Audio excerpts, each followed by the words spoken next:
Today on Thrive Loud with Lou Diamond. Networking is something that we do, but a connector is someone that you are. A third of the people love you, a third don't care about you, and a third hate you.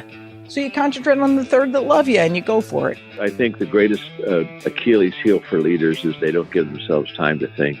So my journey is one of those, there are a lot of detours. There's a lot of going off on the side roads.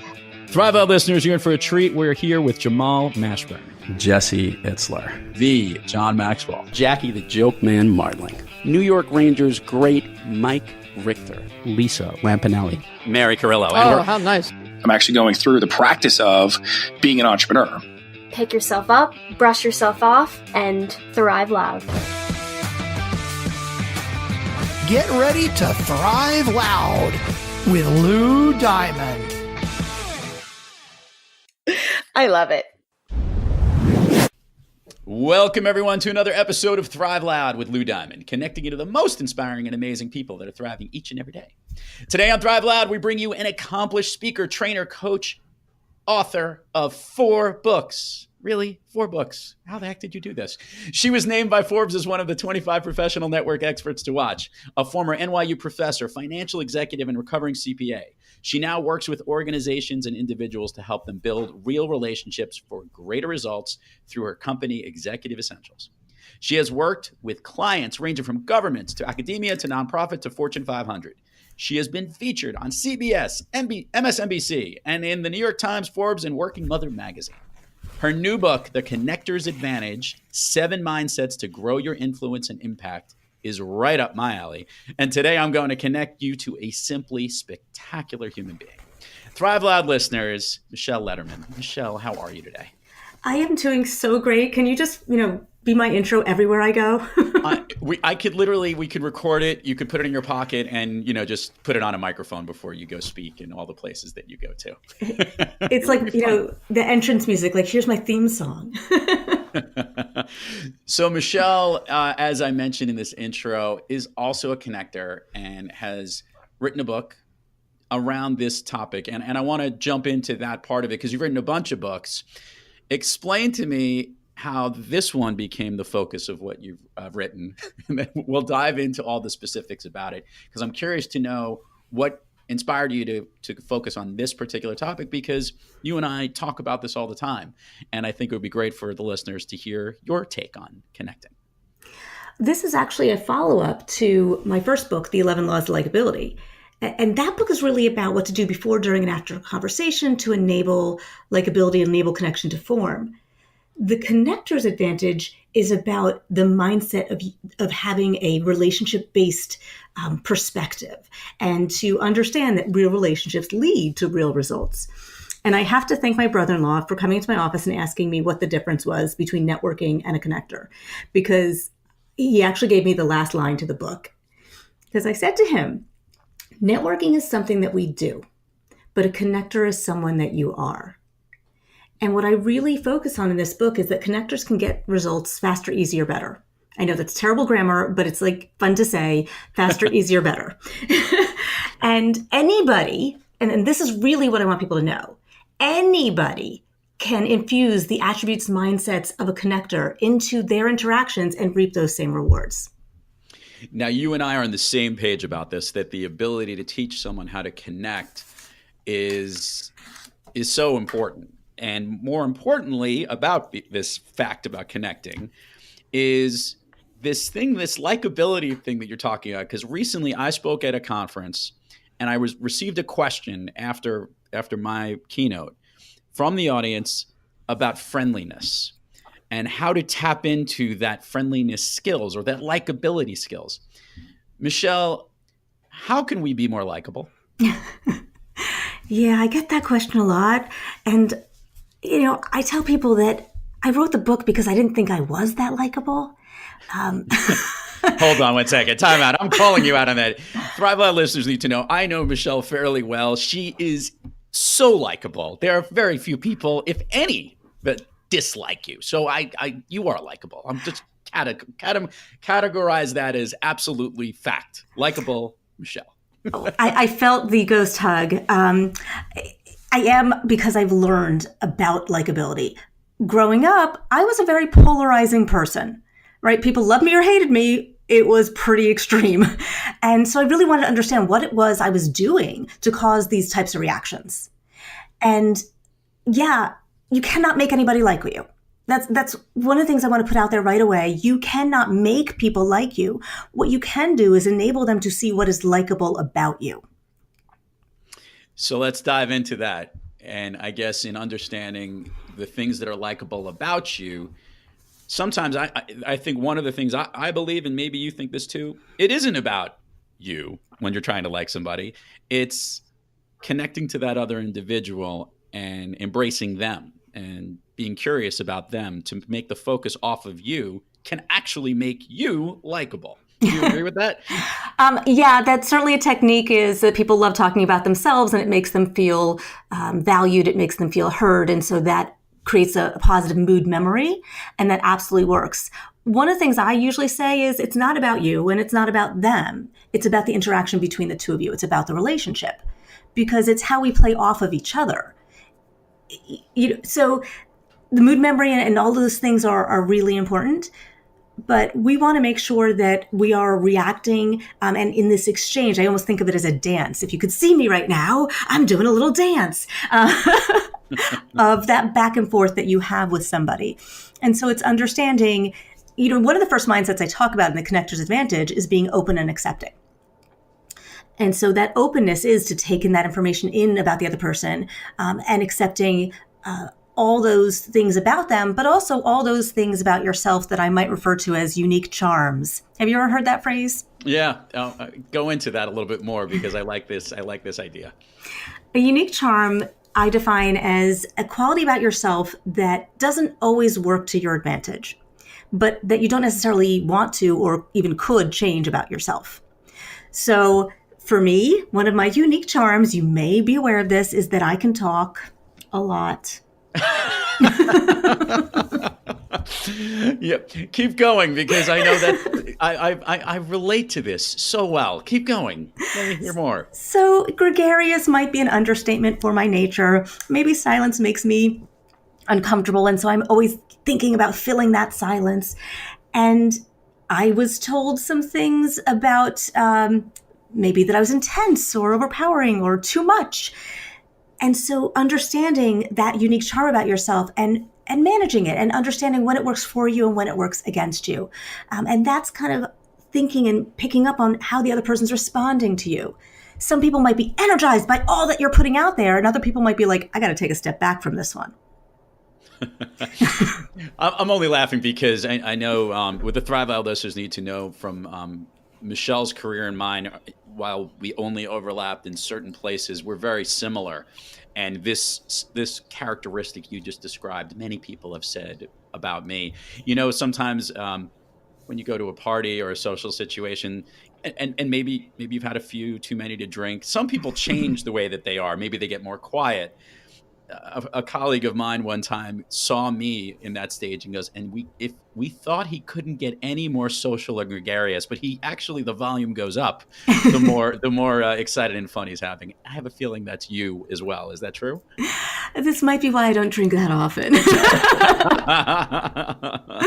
But we learn. And so that's the idea about thinking about it as an interaction, is I've learned to talk second. I've learned to take a breath and see if anybody wants to jump in. I'm never going to be accused of being a wallflower or a shy girl. But I can make those flexes. Totally understood. And I want to jump on something to the antithesis of this, because it's interesting when you did things about being likable, and obviously connecting relates to that. Can you connect with someone if you don't like them? Yeah, actually, I believe you can. And I think it is, people said, I'd rather be respected than liked. And I say those two things are not mutually exclusive. There's things that you can like about somebody, but it doesn't mean you want to go have a drink with them or a movie or hang out or shop or whatever it is, watch a game. That is not the epitome of liking somebody. That is one form of liking somebody. I can like working with somebody, but not socializing with them. Right.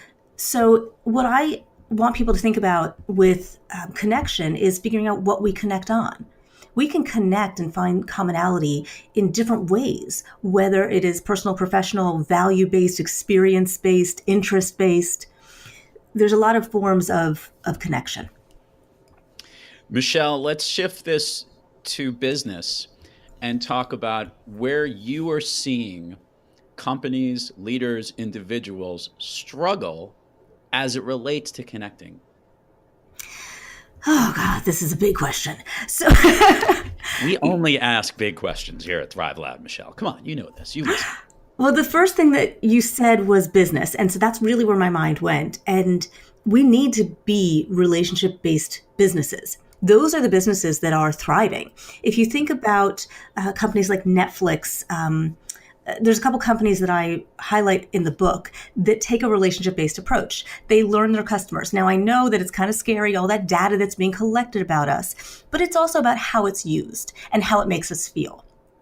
I talk about walking into the restoration hardware when I was working on a room in my house, and them knowing which room it was, knowing my color schemes, knowing my paints, knowing my name. Every single person that was in that store knew what I was working on, even though I hadn't talked to them.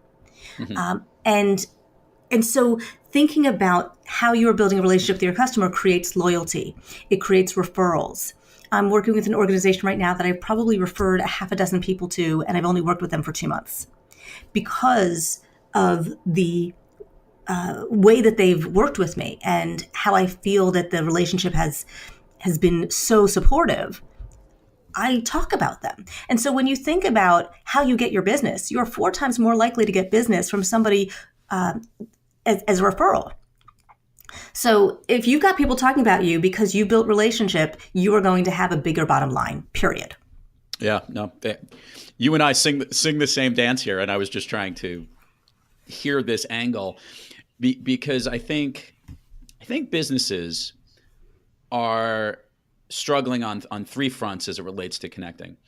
Obviously, there's the most common one, which is from a sales perspective on how your business how your salespeople can connect your message or your service or your product to your end audience, and that's the most common way you try to connect to it. There's the marketing messaging too, which you have a connection to. Does it sing with it? Is it in line with what the brand is about? And this is the part I wanted to ask you about. Within organizations, people have a lot of issues connecting. You and I both came from a consulting world long ago. And recently, I know that like Accenture, for example, had stopped doing annual reviews. A lot of this had to do with that leadership really, they were setting goals and a 12-month period was just ridiculous for the goals that you were setting. But there was another issue, and that was that the organization wasn't really connecting in short period of times on projects. And getting people to really extend their values. Are you seeing certain challenges or pain points that companies are having internally as they might not be connecting as well as they could? Oh, yes. That's actually one of the things I've been brought into quite a bit recently. And it's interesting. I'm even seeing it in university settings where they tend to have a very clear culture and mission-driven organization, yet there's still a lot of eggshell cultures out there. And you know what I mean by an eggshell culture? Explain to the listeners. I'm curious. that we're all kind of, on tiptoes waiting for somebody to be upset with us. Mm. It's kind of like, tread lightly. You don't want to crack anybody. So what I'm seeing is that if you think back to, the industrial or the agricultural age, the greatest asset a business had was its land. If you think about the industrial age, the asset was machine. In the information age, it was technology. We are in the network age, and the greatest asset an organization has is their people. The brain trust. And when they're not valuing their people, when they're not, showing them that they care about them and the things that they care about, and that's really all you need to do to be a relationship-driven leader or business, they're losing their people. And they're not just losing, a percentage of their people, they're losing their best people because those are the people who are the most mobile. I hear it all the time that people say, I have to leave in order to elevate. I love my company. I don't want to leave, but you can't make the kind of leaps that you can if you leave. Right. And it's stupid. Well, it's stupid in the sense that the company is not maybe giving them the landscape that they can stretch to leave. Is that why it's stupid? I'm saying that like organizations and a lot of the larger ones, a lot of the banks and insurance companies, they have these, levels. You're a 21, you're a 22, you're a 23. Well, you can't go from 21 to 23. You have to go to 22. But if I leave, I can come back as a 24. Yeah, that's kind of silly. That's what I'm talking. Gotcha. That's what I'm saying. So, I by the way, I love this because I think one of the biggest challenges that I have seen as it relates to companies in this connecting piece are, and a big challenge I've been brought in when two organizations merge together, or different departments have been brought in, or new leadership is brought in. There's always this theory that the grass is always greener on the outside. And someone will bring in leaders, bring in other teams from the outside in the organization. And needless to say, the ones who've been at the company the longest, who have helped to build the culture, feel like it's an invasion in privacy. It's breaking up the culture that they have. It's not the way they're doing it. They're not being respected. This happens often. Mm-hmm. Helping to connect these issues together.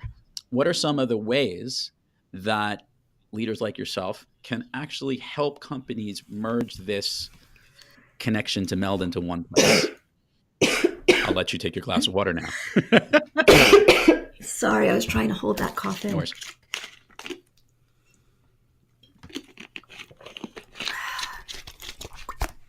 Can you give me the end of that question again?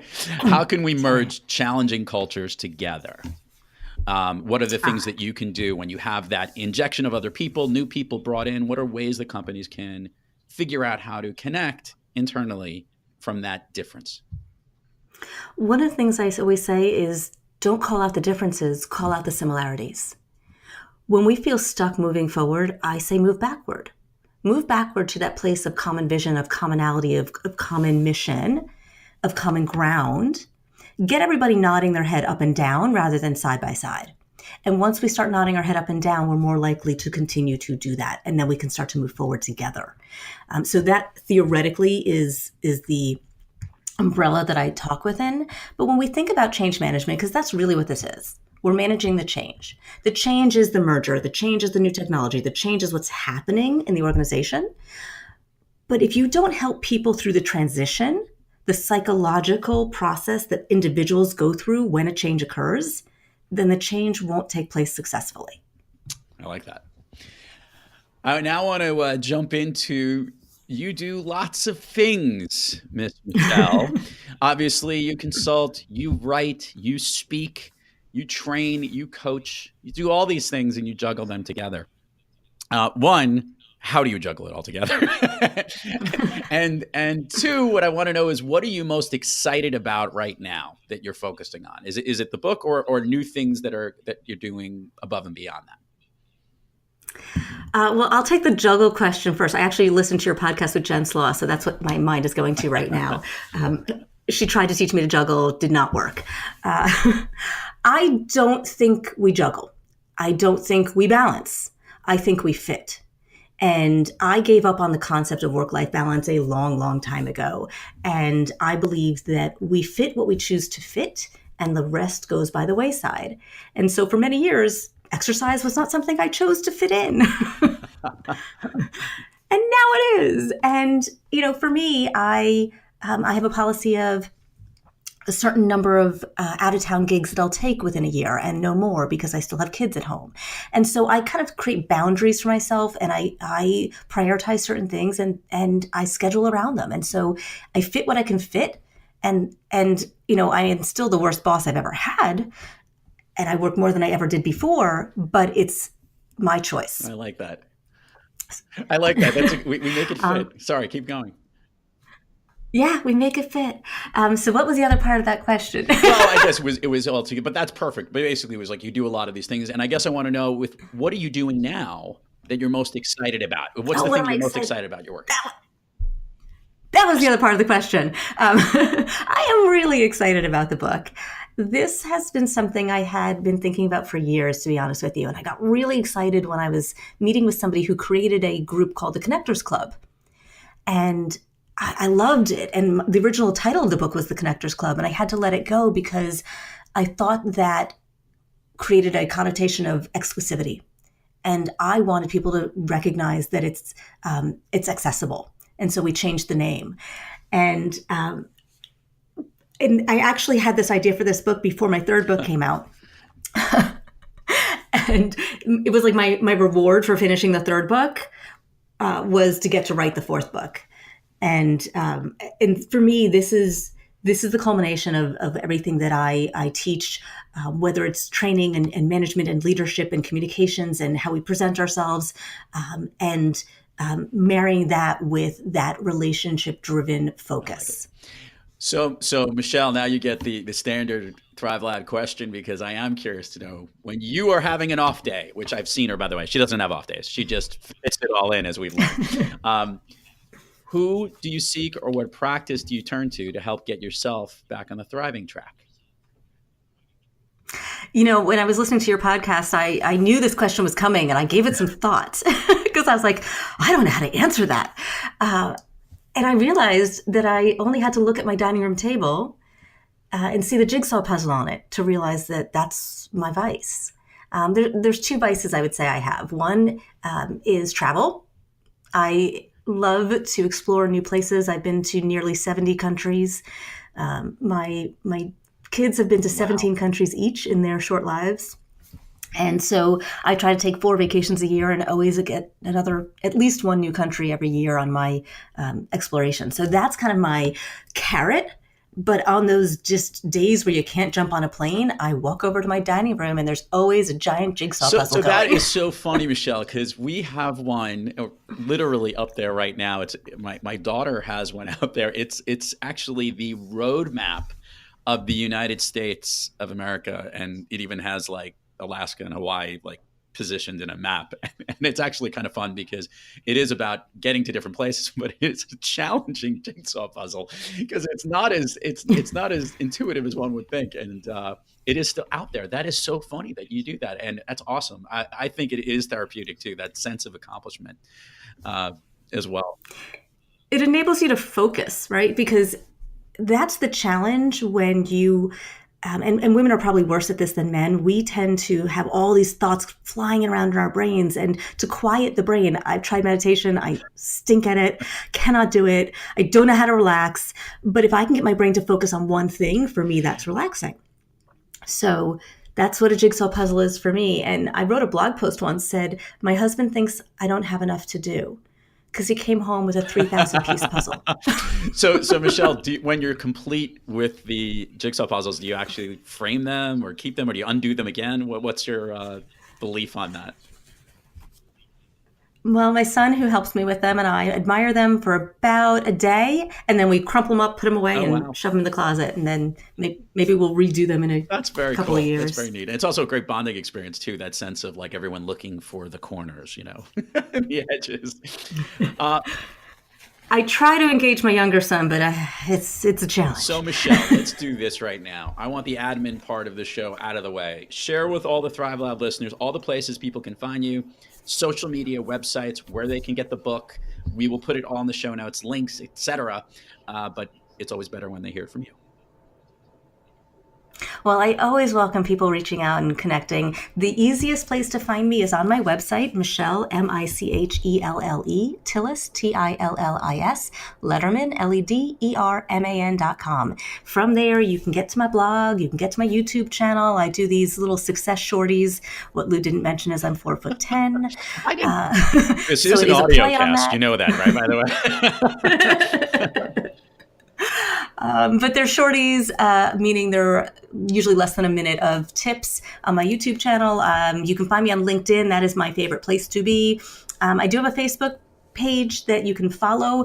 The friend page, I really don't love people seeing my hair in the 80s, so go to the business page. What else? I'm on Twitter. I'm testing out Instagram, but really right now I'm just spying on my son. What else? Oh, well, find me on Amazon. My new book, if you are on my mail list, so I have a whole gift giveaway. If you go to my website /gift pack, there are networking assessments and interview checklists and chapters of the books and video series and all this stuff that I just give away for free. And I'm adding stuff because I'm designing a new quiz right now. So I just put everything that I give away up on that page. But we also have a pre-order campaign where you can get even more goodies if you order the book in advance, and that is my website /TCA, standing for the Connector's Advantage, TCA bonus. So you can find me, Google me. Well, we will put a special link to those free gifts right on the website so that people could connect it. And don't worry, Thrive Loud listeners, there will be a clear button that you could press that will go straight to it. So we'll get people over there, Michelle, so they can find all those places. We got to get you up on Instagram a little bit more. I mean, it's where it's at. Come on now. We don't need you trolling your son. I know, I'm trying. Okay, so now, Michelle, as I understand it, you are familiar with the program, and you know that at the end of the show, I love to ask the guests what their all-time favorite movie is. What is yours? Grease. So is it now? Because I just want the listeners to know that we came prepared today to understand and learn why is Grease your all-time favorite movie? See, I'm over here dancing already. Just don't let me start singing because it won't sound so good. I watched, when this came out, I was in grade school, and I probably saw it in the movie theaters 11 times with my friends. We used to do it as plays on the playground. I've been in the play. I played every character. I played Frenchie. I played Rizzo. I played Marty. I don't think I ever played Sandy. I'm a brunette. I really wanted to, though. It makes me happy. I love the music. It's a time. I met my husband swing dancing. I did. And so I always felt like I was meant to be born in that era. I wish I could have gone to sock hops. I mean, obviously, I think it's one of the top selling soundtrack albums of all time. I think aside maybe from Saturday Night Fever, which means John Travolta was always a magnet for record albums, but that's not important. I think it's also interesting, how the next generation, my kids, grew up watching the High School Musical TV shows, movies, whatever they were on the Disney shows, and which was all adapted from Grease. The whole fitting in or not fitting in, and who was cool and what was not cool, and all of that. That same story just keeps going over, but it still airs. It still goes out there, and people love it. And I think it carries across generations. Grease, right, from 50s till now, and she's loving it because the music's all in the background. I am. I'm trying not to sing. Well, it has been a true pleasure to have you on the show today, Michelle, on Thrive Loud. And I got you to get to dance as well, which is always a lot of fun. And I'm like dying not. I'm going to start singing. It's so bad. Maybe we should cut out beforehand, but it was an honor to truly have you on the show, and thank you for coming on Thrive Loud. Thanks for having me. And to all the listeners out there, thank you for joining us. And until next time, keep thriving onward and upward. And remember, be brief, be bright, be gone. Word is the word. It's got feeling.